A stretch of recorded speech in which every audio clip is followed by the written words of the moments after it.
Hello everyone, NCERT की जो 12th class की जो फाइन आर्ट्स की बुक है उसमें आज हम आखिरी चैप्टर जो है जिसका नाम है Bengal school and cultural nationalism, उस पे आज हम डिस्कशन करेंगे कि किस तरीके से जो बंगाल स्कूल है, जो बंगाल स्कूल ऑफ पेंटिंग है, एक पेंटिंग स्कूल का जन्म हुआ, एक पेंटिंग ट्रेडिशन का जन्म हुआ बंगाल से।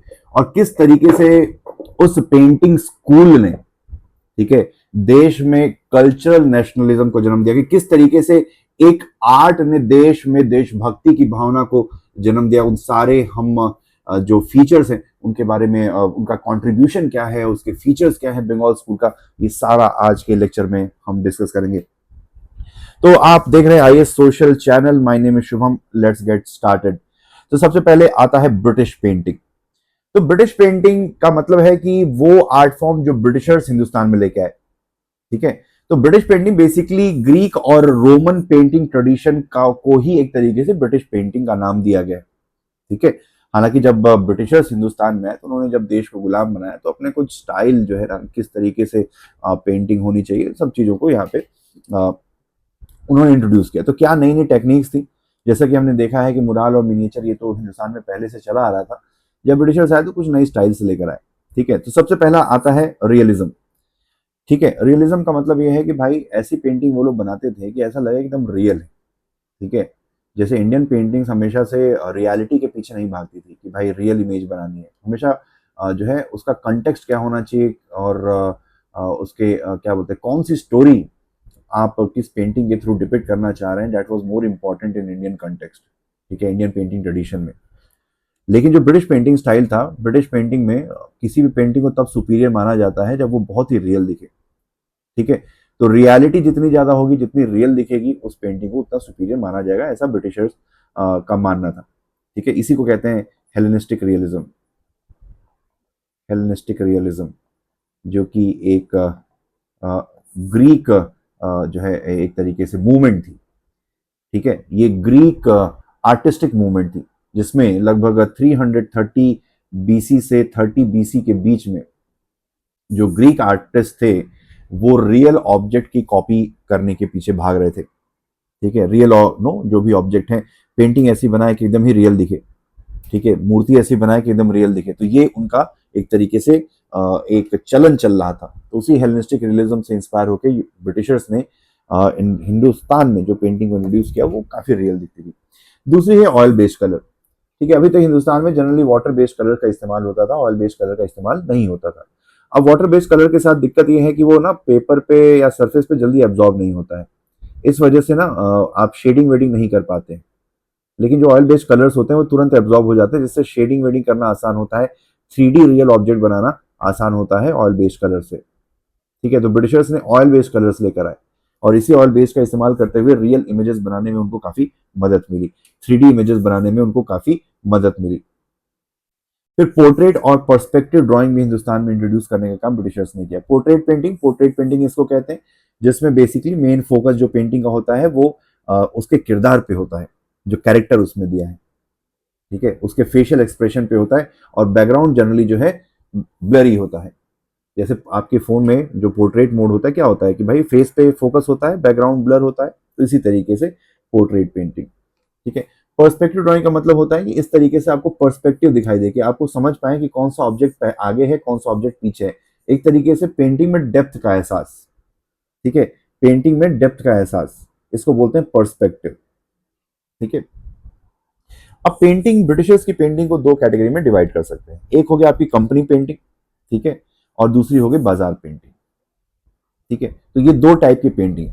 Company painting basically British painters ने जो पेंटिंग्स बनाई उनको कंपनी पेंटिंग कहते हैं, ठीक है। ईस्ट इंडिया कंपनी के टाइम पर जब ब्रिटिश रूल चल रहा था तो बहुत सारे ब्रिटिश पेंटर्स हिंदुस्तान आए और उन्होंने हिंदुस्तान को देख के, किस नजरिए से हिंदुस्तान को देखा, उसको अपने पेंटिंग के माध्यम से उन्होंने एक्सप्रेस करने की कोशिश की। उन्होंने इंडिया के मॉन्यूमेंट्स की पेंटिंग बनाई, लोगों के कस्टम्स की, जो इंडिया का जो लैंडस्केप है उसकी पेंटिंग बनाई। दूसरा आता है बाजार पेंटिंग। बाजार पेंटिंग क्या होता है वो हम आगे देखेंगे। अब ब्रिटिश में जो कंपनी पेंटिंग है उसको, उसकी कैटेगरीज देख लेते हैं। पहला आता है पिक्चरेस्क पेंटिंग। तो पिक्चरेस्क पेंटिंग या लैंडस्केप पेंटिंग उसको कहते हैं जिसमें ब्रिटिशर्स ने इंडिया के लैंडस्केप को पेंट करने की कोशिश की, ठीक है, अपने कैनवास पे उतारने की कोशिश की। अब इसके पीछे एक स्ट्रेटेजिक रीजन भी था। वो इंडिया को जनरली अपने पेंटिंग्स के माध्यम से इंडिया को एक टूटी फूटी, बिखरी हुई, एक सिमटती हुई, सिकुड़ी हुई, एक डिसइंटीग्रेट होती सिविलाइजेशन के रूप में दिखाया कि इंडिया कितना टूटा फूटा, कितना पुराना, कितना गरीब, ठीक है, कितना पिछड़ा हुआ एक सिविलाइजेशन है। और इस सिविलाइजेशन का अगर हमें उद्धार करना है, इसको अगर इमेंसिपेशन करना है, तो वो ब्रिटिश के लीडरशिप में ही हो सकता है। ठीक है, तो एक तरीके से उन्होंने ब्रिटिश ऑक्यूपेशन ऑफ इंडिया को लेजिटिमाइज करने की कोशिश की इन पेंटिंग्स के माध्यम से कि भाई हम कोई इनके ऊपर शासन नहीं कर रहे हैं, हमारे जो हम कोई ऐसा उपनिवेशिक हमने कोई कंट्रोल एस्टैब्लिश नहीं कर रखा, हमने कोई गुलाम नहीं बना रखा है, हम तो इनके भले के लिए ही इनके ऊपर शासन कर रहे हैं, क्योंकि इनको खुद नहीं पता है कि अपने आप को खुद को कैसे इनको व्यवस्थित करना है। तो through these paintings they try to legitimise, ठीक है, दे ट्राई टू लेजिटिमाइज। और उसके साथ साथ वो ये भी चाहते थे कि जो ब्रिटिश सिटीजन्स हैं, जो ब्रिटेन में रहते हैं, वो हमेशा जानना चाहते थे कि उनका जो कॉलोनी है, उनका जो गुलाम देश है हिंदुस्तान, कैसा दिखता है। तो इन पेंटिंग्स के माध्यम से वो हिंदुस्तान के बारे में जान पाते थे, समझ पाते थे कि उस टाइम पर फोटोग्राफी का आविष्कार अभी नहीं हुआ था। दूसरी पोर्ट्रेट पेंटिंग। पोर्ट्रेट पेंटिंग मैंने बताया था कि जो मेन फोकस होता है ऑब्जेक्ट पे होता है, बैकग्राउंड जो है जनरली ब्लरी होता है। अब इन पेंटिंग्स में आप देखोगे तो ब्रिटिशर्स को काफी रौबदार, ऐसे रॉयल एरिस्टोक्रेटिक टाइप का दिखाया गया है, और वहीं पर इंडियंस को ऐसे मीक सबमिसिव सर्वेंट टाइप का ऐसा दिखाया गया है। तो एक तरीके से रेशियल सुप्रीमेसी इन पोर्ट्रेट पेंटिंग के माध्यम से ब्रिटिशर्स अपने आप को दिखाना चाहते कितने पावरफुल हैं, कितनी लाइविश लाइफस्टाइल है उनकी, कितने वेल्दी हैं, उनका स्टेटस क्या है। इंडियंस को डार्क बैकग्राउंड में रखा गया है, उनको मीक और सबमिसिव दिखाया गया है। तो एक तरीके से ब्रिटिशर्स अपनी racial supremacy over Indians establish करना चाहते थे पोर्ट्रेट पेंटिंग के माध्यम से। तीसरी आती है कैटेगरी, वो है हिस्ट्री पेंटिंग। ठीक है, इसी कंपनी पेंटिंग में जो तीसरी जो कैटेगरी है, that is history painting. History painting में बेसिकली ब्रिटिशर्स ने अपने राज्य के जो माइलस्टोन इवेंट्स हैं, जैसे बैटल ऑफ प्लासी, जैसे फोर्थ मैसूर वॉर जिसमें लॉर्ड वेलेस्ली ने टीपू सुल्तान को हराया और मार गिराया, ठीक है, तो अपने माइलस्टोन इवेंट्स को इन लोगों ने पेंट करने की कोशिश की। इसके पीछे ये था, वो ये मैसेज क्लियर करना चाहते थे कि anyone who dare to challenge the might of British empire shall perish, हमसे जो टकराएगा मिट्टी में मिल जाएगा। ठीक है, तो एक तरीके से एक मैसेज देना चाहते थे, एक थ्रेट इशू करना चाहते थे कि भाई हमसे टकराने की जरूरत मत करना।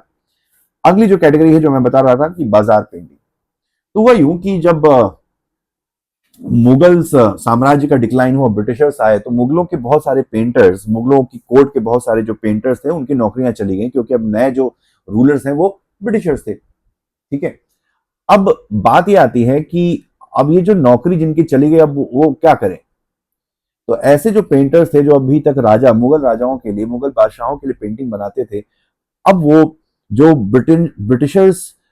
ब्रिटिश ऑफिसर्स के साथ जो उनके फैमिली मेंबर्स या यूरोपियन ट्रैवलर्स हिंदुस्तान घूमने आया करते थे, उनके लिए पेंटिंग बनाने लगे ताकि वो बाजार में बेची जा सके। अक्सर लोगों को बाजार पेंटिंग का मतलब लगता है कि बाजार, इंडिया के बाजार का सीन दिखाई देगा, ऐसा जरूरी नहीं है। बाजार पेंटिंग का मतलब वो पेंटिंग जो बाजार में बिकती थी। जैसे मान लीजिए कि आप किसी देश में घूमने जाते हैं, तो कुछ फोटोज आप खींचते हैं, उस टाइम पे फोटोज तो अवेलेबल थे नहीं, फोटोग्राफी तो अभी डिस्कवर नहीं हुई थी। तो बाजार पेंटिंग क्या होता है कि भाई मान लीजिए कोई ट्रैवलर आया हिंदुस्तान, अब वो हिंदुस्तान से जाना जा रहा है, तो कुछ सुवेनियर कलेक्ट करके जाना चाहता है। वो ये भी दिखाना चाहता है कि भाई, जैसे उसके घर वाले, उसके दोस्त यार पूछेंगे, भाई इंडिया तुम गए थे, कैसा रहा, क्या देखा तुमने। तो इन पेंटिंग के माध्यम से तुम बता पाओगे भाई देखो इंडिया ऐसा दिखता है। तो ये जो यूरोपियन ट्रैवलर्स हिंदुस्तान आते थे, वो पेंटिंग खरीदना चाहते थे ताकि वो अपने घर लेके जा सके। तो ऐसी पेंटिंग जो बाजार में बिकती थी, ठीक है, उसी को बाजार पेंटिंग कहा गया। ठीक है, उसी को बाजार पेंटिंग कहा गया। हालांकि इन पेंटिंग्स में जो इंडिया के जो बाजार हैं वो सबसे कॉमन थीम है। ठीक है, जो इंडिया के बाजार है वो सबसे कॉमन थीम थी। एक और खास बात है कि सिर्फ नेचुरल ह्यूमन फिगर्स ही इन पेंटिंग्स में अलाउड थे। जैसे गणेश का की फोटो बनाना अलाउड नहीं था, क्योंकि गणेश जो है जिनके ऊपर हाथी का सर है और बाकी जो शरीर है वो इंसान का है, तो unnatural figures was not allowed in these बाजार पेंटिंग्स। ठीक है, चलिए अब बात आती है बॉम्बे स्कूल ऑफ आर्ट की। तो बॉम्बे स्कूल ऑफ आर्ट को एस्टैब्लिश करने का काम किया राजा रवि वर्मा ने। राजा रवि वर्मा का जन्म 1848 में केरला में हुआ था, और वो त्रावणकोर के महाराजा, जो त्रावणकोर की जो रॉयल फैमिली थी उससे बिलोंग करते थे, इस वजह से उनको राजा का सरनेम दिया गया था। अब उनके कंट्रीब्यूशन की बात करें तो बेसिकली राजा रवि वर्मा ने एक मॉडर्न आर्ट स्टाइल को एस्टैब्लिश करने में एक बड़ी भूमिका निभाई। ठीक है, उन्होंने बेसिकली वेस्टर्न आर्ट को कॉपी किया। वेस्टर्न आर्ट जिसमें oil based painting, 3D painting, ठीक है, रियलिस्टिक पेंटिंग। ठीक है, तो ये जो ब्रिटिश, जो हमने अभी इस लेक्चर के स्टार्टिंग में देखा था कि Britishers generally painting, real painting बनाने पर विश्वास करते थे, तो राजा रवि वर्मा ने भी, ठीक है, ऑयल बेस्ड कलर्स का इस्तेमाल किया, 3D कलर्स का इस्तेमाल किया, और इंडियन माइथोलॉजी के जितने भी कैरेक्टर्स हैं, राम, सीता, लक्ष्मण, हनुमान, ठीक है, कृष्ण, राधा, शिव, विष्णु, इंडियन माइथोलॉजी या इंडियन गॉड्स और गॉडेसेस जितने भी हैं, या जितने भी इंडिया के रामायण और महाभारत की जो कहानियां हैं, उनको उन्होंने रियल पेंटिंग्स के माध्यम से एक्सप्रेस करने की कोशिश की। ठीक है, तो पहली बार हिंदू गॉड्स एंड गॉडेसेस को रियल, नो, की एकदम रियलिस्टिक ह्यूमन लाइक फिगर में एक्सप्रेस करने की कोशिश की राजा रवि वर्मा ने। ठीक है, तो अगर उनके कंट्रीब्यूशन की बात करें तो he was the first Indian modern artist, ठीक है, जिन्होंने बेसिकली ब्रिटिश इंडियन थीम को, थीम इंडियंस थी लेकिन जो टेक्निक थी दैट वाज यूरोपियन, तो यूरोपियन टेक्निक का इस्तेमाल करके Indian story, Indian mythology, Indian themes को उन्होंने पेंट करने की कोशिश की। ठीक है, उन्होंने हिंदू गॉड्स एंड गॉडेसेस की ह्यूमन मॉडल्स को एकदम रियलिस्टिक पेंटिंग बनाने की कोशिश करी, और साथ साथ में उन्होंने एक प्रिंटिंग प्रेस का को भी एस्टैब्लिश किया जिससे पेंटिंग्स का मास प्रोडक्शन किया जा सके। अब मास प्रोडक्शन होने से ये हुआ कि इंडियन पेंटिंग जितनी भी थी, हिंदू देवी देवताओं की जो पेंटिंग थी काफी सस्ती हो गई। ठीक है, अब देवी देवताओं की जो पेंटिंग थी सस्ती होने की वजह से ये फायदा हुआ कि अब कोई भी खरीद सकता था। ठीक है, कोई भी खरीद सकता था, इससे ये हुआ कि जो देवी देवताओं की फोटोज हैं जो अभी तक सिर्फ अमीर लोग रख सकते थे, वो अब घरों घरों में लोग रखने लगे। तो आप इमेजिन करिए कि एक हनुमान का फोटो आपका उत्तर प्रदेश के किसी घर में है, वही सेम हनुमान जी का फोटो जो है राजस्थान के किसी घर में है या तमिलनाडु के किसी घर में है। इससे क्या हुआ कि नेशनलिज्म की भावना का जन्म हुआ। नेशनलिज्म का मतलब होता है जब हम अपने किसी कॉमन चीजों पर, हम अगर बहुत सारे लोग विश्वास करते हैं तो एक देश बनता है, एक नेशन बनता है। तो एक कल्चरल नेशनलिज्म को एस्टैब्लिश करने का काम किया राजा रवि वर्मा के बॉम्बे स्कूल ऑफ आर्ट ने। ठीक है, कुछ फेमस पेंटिंग्स देखें, शकुंतला, नल दमयंती, द्रौपदी, रावण किलिंग जटायु, और लेडीज इन मूनलाइट। तो ये इनकी 5 सबसे फेमस पेंटिंग्स हैं राजा रवि वर्मा की। अभी हाल ही में राजा रवि वर्मा के ऊपर एक पिक्चर भी बनी थी, रंग रसिया। ठीक है, रंग रसिया। अगला जो स्कूल है वो बंगाल स्कूल ऑफ आर्ट है, जिसको एस्टैब्लिश करने का काम 1871 और 1951 के बीच में अब अभिनंद्रनाथ टैगोर, ठीक है, अवनींद्रनाथ टैगोर और नंदलाल बोस ने किया था। ठीक है, तो अवनींद्रनाथ टैगोर की अगर हम बात करें तो ये बेसिकली रविन्द्रनाथ टैगोर के एक तरीके से नेफ्यू थे, यानी कि भतीजे थे। ठीक है, Abanindranath Tagore was the Neiphiu of Rabindranath Tagore. अब चलिए देखते हैं बंगाल स्कूल ऑफ आर्ट के बारे में। तो देखा जाए Bengal school of art Bombay school of art के रिएक्शन के रूप में एस्टैब्लिश किया गया था। रिएक्शन के अगेंस्ट मतलब कि इन लोगों का मानना था, अवनींद्रनाथ टैगोर का मानना था कि जो बॉम्बे स्कूल ऑफ आर्ट है वो वेस्टर्न कॉपी करता है। ठीक है, वेस्टर्न कॉपी है, ये ओरिजिनल नहीं है। यूरोपियंस की टेक्निक को कॉपी करने की कोशिश की जाती है, और European technique is not suitable to express Indian theme या Indian culture in, no, it is not appropriate. ठीक है, it cannot comprehend Indian culture, it cannot express Indian culture. ठीक है, इन्होंने बेसिकली जैसा इसमें लिखा हुआ है कि they considered the art of Raja Ravi Varma as imitation of the western art, thus lacking originality and Indian taste, and thereby it is unsuitable for depicting Indian culture. ठीक है, तो ऐसा कहना था राजा रवि वर्मा के खिलाफ अवनींद्रनाथ टैगोर और नंदलाल बोस का। उन्होंने स्लोगन दिया, एशिया फॉर द एशियाटिक। तो बेसिकली उन्होंने एक pan Asian school of art, painting school of art को एस्टैब्लिश करने के लिए जद्दोजहद करी। ठीक है, उन्होंने बेसिकली ऑयल बेस्ड पेंटिंग से अपने आप को दूर किया, और रियलिस्टिक पेंटिंग जो कि बॉम्बे स्कूल ऑफ आर्ट की जो रियलिज्म वाला जो कंसेप्ट था उससे हटकर वापस से इंडियन इंडियन थीम्स या इंडियन टेक्निक्स, ठीक है, इंडियन टेक्निक्स के माध्यम से इंडिया के कल्चर को एक्सप्रेस करने की मुहिम इन लोगों ने छेड़ी, ठीक है। और इसको करने के लिए बेसिकली उन्होंने इंडिया का जो रिच कल्चरल हेरिटेज है, जिसमें अजंता, बाग, मुगल पेंटिंग ट्रेडिशन है, राजपूत और पहाड़ी मिनिएचर है, इनसे इंस्पिरेशन लेने की कोशिश की कि हमें अगर इंडिया की पेंटिंग, इंडियन थीम्स को अगर एक्सप्रेस करना है तो हमें यूरोपियन टेक्निक की जरूरत नहीं है, यूरोप से हमें इंस्पायर होने की जरूरत नहीं है। हमारे हिंदुस्तान में ही खुद ही हमारा जो आर्ट का जो पूरी हिस्ट्री है वो खुद ही इतनी रिच है कि हम इंडियन आर्ट को इंडियन टेक्निक के माध्यम से एक्सप्रेस कर सकते हैं। और इसके लिए हमें कहीं दूर जाने की जरूरत नहीं है। हम अजंता और एलोरा, ठीक है, अजंता हो गया, एलोरा हो गया, बाग पेंटिंग हो गया, आपका मुगल पेंटिंग ट्रेडिशन हो गया, आपका राजपूत पेंटिंग ट्रेडिशन हो गया, आपका पहाड़ी पेंटिंग ट्रेडिशन हो गया, इनसे हम इंस्पिरेशन ले सकते हैं, ठीक है। और ना ही सिर्फ इंडिया, उन्होंने बाकी जो एशियन कंट्रीज हैं, जैसे जापानीज कलरिंग थीम हो गया, पर्शियन फिनिश हो गया, चाइनीज कैलीग्राफी, तो बेसिकली इन्होंने pan Asia school of art को एस्टैब्लिश करने के लिए कोशिश करी, पैन एशिया, ठीक है।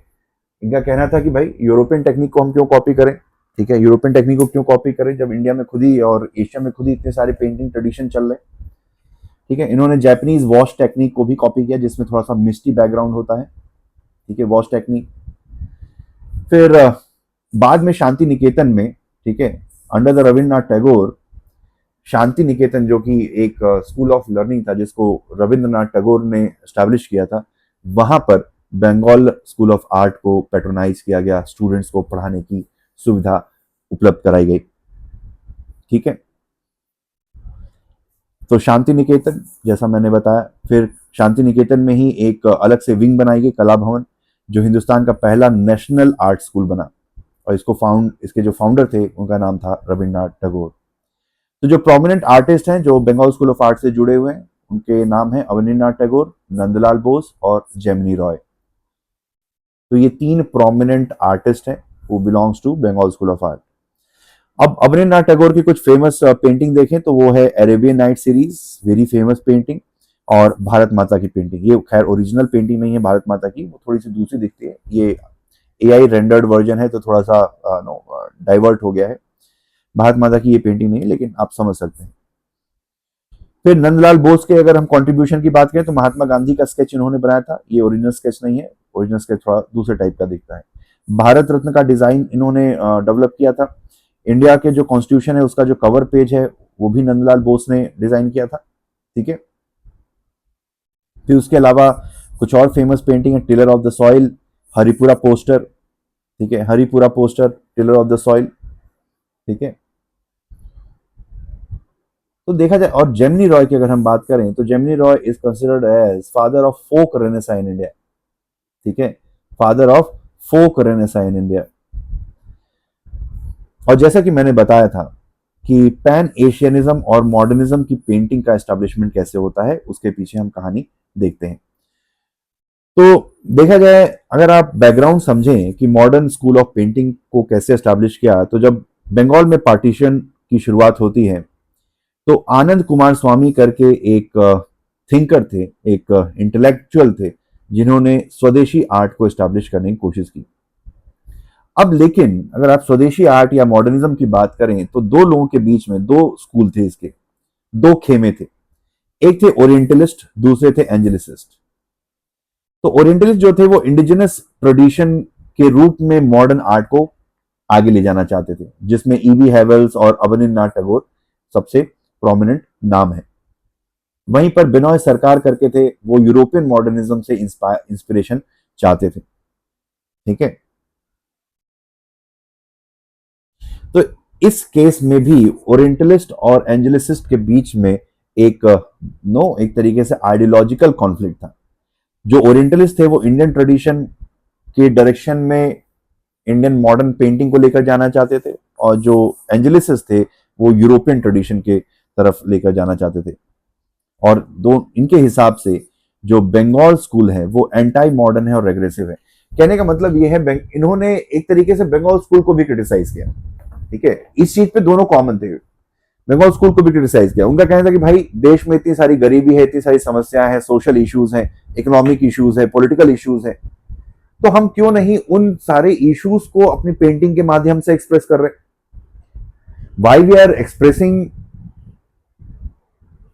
No why we are struck, why we are struck to our mythology. ठीक है, जैसे बंगाल स्कूल जो था वो राजा रवि वर्मा क्रिटिसाइज करता था कि भाई तुम्हारा जो टेक्निक है वो यूरोपियन है, ठीक है, हमें इंडिया से इंस्पिरेशन लेना चाहिए। लेकिन दिक्कत ये थी, बंगाल स्कूल भी इंडिया की मैथोलॉजी से अभी भी चिपका हुआ था, धर्म वर्म में ही फंसा हुआ था। तो ये जो मॉडर्न आर्टिस्ट उनका कहना था कि अभी भी तुम धर्म में ही फंसे हुए हो, जब देश में इतनी सारी समस्याएं हैं, तो why we are not expressing, why we are not highlighting the issues prevailing in Indian society through our art. ठीक है, तो ये वाली बात है। अब इसी में एक नाम आता है अमृता शेरगिल का, जिनको मॉडर्न इंडियन आर्ट का पायनियर माना जाता है। तो she was the one who introduce modernism in Indian art. She was the first Indian women artist to embrace western modernist technique and sensibility. ठीक है, और यहां पर अमृता शेरगिल ने इंडियन मैथोलॉजी से थीम को उठाकर डे टू डे इंडियन जो सोसाइटी की जो प्रॉब्लम्स है, चाहे औरतों की प्रॉब्लम्स हो, चाहे दलित्स की प्रॉब्लम हो, या गरीबी की समस्या हो, इन सब चीजों को अपनी पेंटिंग्स के माध्यम से एक्सप्रेस करना, हाईलाइट करना शुरू किया। ठीक है, she depicted Indian women with dignity and psychological depth. ठीक है, डिग्निटी एंड साइकोलॉजिकल डेप्थ।